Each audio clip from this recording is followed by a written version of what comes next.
যেতিয়াই কিবা ক'বলগীয়া থাকে তেওঁৰ লগত মোৰ আলোচনা কৰিবলগীয়া থাকে মই সদায়, কাৰণ মোকতো সদায় তেওঁৱে আগবঢ়াই নিব লাগিব। গতিকে মোৰ প্ৰাৰ্থনা, মোৰ সকলো কথা, মোৰ মনৰ কথা, মোৰ শক্তিৰ কাৰণে, মোৰ সাহসৰ কাৰণে, প্ৰতিটো কথাৰ কাৰণে মই তেওঁৰ ওচৰলৈকেতো আহিব লাগিব। গতিকে মই আহি থাকিম।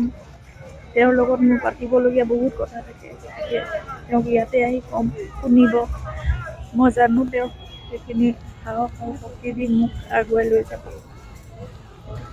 প্ৰাৰ্থনা সদায় যাতে সকলোৱে তেখেতৰ প্ৰতি প্ৰাৰ্থনা ৰাখে, মোৰ প্ৰতি আশীৰ্বাদ ৰাখে, আৰু যিমানবোৰ কৰণীয় আছে বা তেওঁ হয়তো আমাৰ সকলোৰে ওপৰত এটা বিশ্বাস ৰাখি তেওঁ নিজৰখিনি কৰ্তব্যখিনি কৰিলে। এতিয়া বাকীখিনি আমাৰ ওপৰত তেওঁ এনে এৰা নাই। তেওঁৰ বিশ্বাস আছে অসমীয়া ৰাইজৰ ওপৰত, নতুন প্ৰজন্মৰ ওপৰত, বা তেওঁক ভাল পোৱা প্ৰতিজনৰ ওপৰত। তেওঁ জানে যে সেইখিনি দায়িত্ব আমাৰ হাতত অৰ্পণ কৰি থৈ গৈছে। আমি সকলোৱে একেলগে হাতত ধৰি সেইখিনি কৰি যাব লাগিব।